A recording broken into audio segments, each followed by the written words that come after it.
Nous allons revoir, à travers le passage de Jean 21, la relation entre Jésus et Pierre. Après le repas, Jésus s'adressa à Simon-Pierre. « Simon, fils de Jean, m'aimes-tu plus que ceux-ci » Il répondit « Oui, Seigneur, tu sais que je t'aime. » Jésus lui dit « Prends soin de mes agneaux. » Il lui demanda une seconde fois « Simon, fils de Jean, m'aimes-tu » « Oui, Seigneur, répondit-il, tu sais que je t'aime. » Jésus lui dit « Prends soin de mes moutons. » Il lui demanda une troisième fois « Simon, fils de Jean, m'aimes-tu » Pierre fut attristé de ce que Jésus lui avait demandé pour la troisième fois « M'aimes-tu » Et il répondit « Seigneur, tu sais toutes choses, tu sais que je t'aime. » Jésus ajouta « Prends soin de mes moutons. » Oui, je te le déclare, c'est la vérité.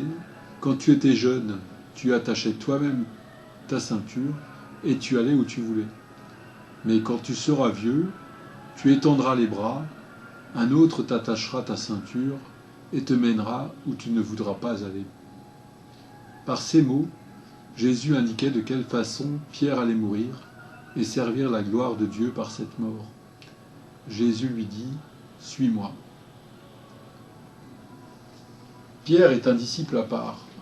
Pêcheur prénommé Simon, fils de Jonas, Jésus va l'appeler Pierre, Céphas en grec, qui signifie roc. Le fait de changer le nom d'une personne était courant au temps de l'Ancien Testament. Cela supposait que le nouveau nommé devenait la propriété de celui qui avait changé son identité. Souvent cité comme premier parmi les disciples, les relations entre Pierre et Jésus sont marquées par plusieurs passages. Après leur première rencontre, Pierre reprend son métier. Les deux hommes se retrouvent au bord du lac. Jésus prêche devant une grande foule et Pierre revient de la pêche bredouille. Jésus lui ordonne « Avance en eau profonde et jette tes filets. » Pierre hésite. Il sait qu'ils n'ont rien pris de nuit et que la pêche est en général encore moins bonne de jour. Mais Pierre finalement fait confiance. Jésus a déjà fait des miracles. Il retourne en mer, jette ses filets et ramène des poissons à en renverser les barques. Au retour, il se jette devant Jésus et l'implore. « Seigneur, éloigne-toi de moi, car je suis un coupable. » Jésus lui répond « Sois sans crainte, désormais, ce sont des hommes que tu auras à capturer. » Jésus va ensuite guérir la belle-mère de Pierre, ainsi que de nombreux malades. Puis vint le moment où les disciples sont sur un bateau en pleine tempête. Jésus les rejoint en marchant sur l'eau et entame une discussion avec Pierre. Mais aussitôt, Jésus leur parla. « Confiance, c'est moi, n'ayez pas peur. » S'adressant à lui, Pierre lui dit « Seigneur, si c'est bien toi, ordonne-moi de venir vers toi sur les eaux. » « Viens, dit-il. » Et Pierre, descendu de la barque, marcha sur les eaux et alla vers Jésus. Mais en voyant le vent, il eut peur et commença à couler. Il s'écria « Seigneur, sauve-moi » Aussitôt, Jésus, tendant la main, le saisit en lui disant « Homme de peu de foi, pourquoi as-tu douté » En Jean 6, Jésus annonce sa mort et sa résurrection. Pierre répond « Seigneur, à qui irions-nous? Tu as des paroles de vie éternelle, et nous avons cru, et nous avons connu que tu es le Saint de Dieu. » Voilà une confession pleine de sincérité et de spontanéité. Jésus poursuit son dialogue avec les disciples. Arrivé dans la région de Césarée de Philippe, Jésus interrogeait ses disciples. « Au dire des hommes, qui est le Fils de l'homme » Ils dirent, pour les uns Jean le Baptiste, pour d'autres Élie, pour d'autres encore Jérémie ou l'un des prophètes. Il leur dit « Et vous, qui dites-vous que je suis » Prenant la parole, Simon-Pierre répondit « Tu es le Christ, le Fils du Dieu vivant. » Reprenant alors la parole, Jésus lui déclara « Heureux es-tu, Simon, fils de Jonas, car ce n'est pas la chair et le sang qui t'ont révélé cela, mais mon Père qui est aux cieux. Et moi je te le déclare, tu es Pierre, et sur cette pierre je bâtirai mon église, et la puissance de la mort n'aura pas de force contre elle. Je te donnerai les clés du royaume des cieux. Tout ce que tu lieras sur la terre sera lié aux cieux, et tout ce que tu délieras sur la terre sera délié aux cieux. Alors il commanda sévèrement aux disciples de ne dire rien à personne qu'il était le Christ. À partir de ce moment, Jésus-Christ commença à montrer à ses disciples qu'il lui fallait s'en aller à Jérusalem, souffrir beaucoup de la part des anciens, des grands prêtres, des scribes, et être mis à mort, et le troisième jour ressusciter. Pierre, le tirant à part, se mit à le réprimander en disant « Dieu t'en préserve, Seigneur, non, cela ne t'arrivera pas. » Mais lui, se retournant, dit à Pierre « Retire-toi, derrière moi, Satan. Tu es pour moi occasion de chute, car tes vues ne sont pas celles de Dieu, mais celles des hommes. » Jésus veut savoir si ses disciples sont prêts, s'ils ont compris. C'est Pierre qui se manifeste en témoignant de sa foi. Ce passage est considéré comme un des tournants de des évangiles. En affirmant que Jésus est le Christ, le Fils de Dieu, Pierre devient le premier chrétien. Jésus va confirmer Pierre comme disciple à part, en lui confiant les clés du royaume de Dieu. Vient ensuite le récit de la transfiguration. Jésus emmène Pierre, Jacques et Jean sur la montagne. Moïse et Élie leur apparurent. Pierre propose de dresser 3 tentes pour Jésus. Moïse et Élie.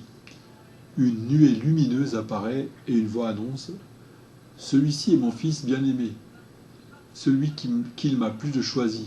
Écoutez-le. » Les disciples tombent face contre terre et lorsqu'ils se relèvent, Jésus est seul. La hiérarchie est établie.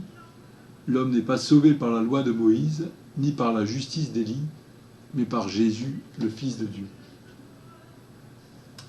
Avant la fête de Pâques, Jésus est réuni avec ses disciples. Au cours du repas, Jésus prend un linge et lave les pieds des disciples. Arrive le tour de Pierre qui lui dit « Toi, Seigneur, me laver les pieds ?» Jésus lui répond « Ce que je fais, tu ne peux le savoir à présent, mais par la suite tu comprendras. » Pierre lui dit « Me laver les pieds à moi? Jamais. » Jésus lui répondit « Si je ne te lave pas, tu ne peux pas avoir à part avec moi. » Simon-Pierre lui dit « Alors Seigneur, non seulement les pieds, mais aussi les mains et la tête. » Jésus lui dit « Celui qui s'est baigné n'a nul besoin d'être lavé, car il est entièrement pur. Et vous, vous êtes purs, mais non pas tous. » Il savait en effet qui allait le livrer. Et c'est pourquoi il dit « Vous n'êtes pas tous purs. » En lavant les pieds des disciples, Jésus montre que l'amour se met au service des autres et reçoit la joie en retour. Et Jésus, en toute humilité, nous demande de faire de même. Jésus désigne Judas comme étant le disciple qui va le livrer. Il annonce son départ prochain. « Là où je vais, vous ne pouvez pas venir. » Simon-Pierre lui dit « Seigneur, où vas-tu » Jésus lui répondit « Là où je vais, tu ne peux pas me suivre maintenant, mais tu me suivras plus tard. » « Seigneur, lui répondit Pierre, pourquoi ne puis-je te suivre tout de suite? Je me dessaisirai de ma vie pour toi. » Jésus lui dit « Te dessaisir de ta vie pour moi? En vérité, je te le dis, 3 fois tu m'auras renié avant qu'un coq ne se mette à chanter. » Voilà comment les évangiles nous rapportent la relation particulière de Jésus et de Pierre. On connaît la suite. Le triple reniement va avoir lieu, puis le passage qui nous occupe. M'aimes-tu plus que les autres? Voilà un Pierre avec ses qualités et ses défauts. Courageux, fidèle, dévoué, mais aussi vantard, impulsif et incrédule. Jésus a fait son choix et c'est à lui qu'il remet les clés. Il en fait le représentant de la communauté.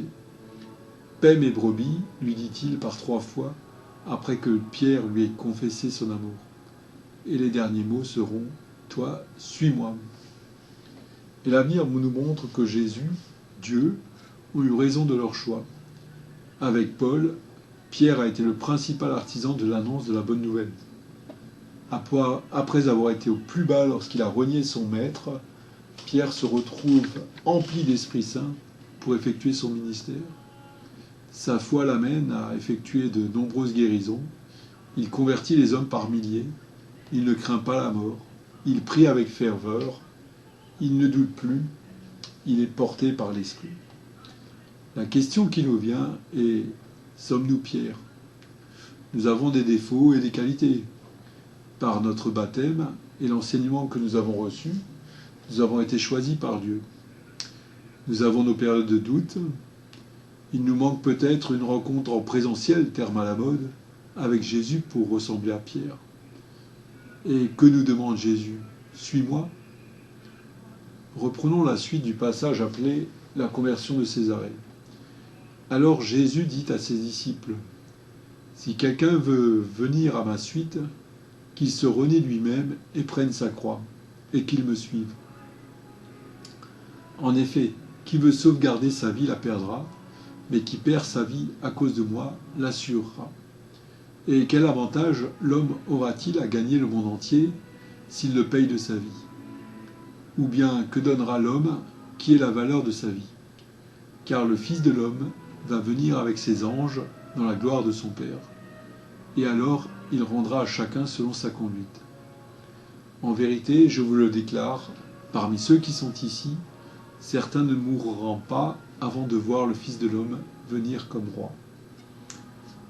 Je pense qu'il nous demande d'aimer Dieu comme lui nous aime, et d'aimer notre prochain, de faire confiance en Dieu, en la vie. Et si nous hésitons, si nous doutons, ce n'est pas grave. Jésus sera toujours avec nous et sera prêt à nous demander tant qu'il le faudra: m'aimes-tu ?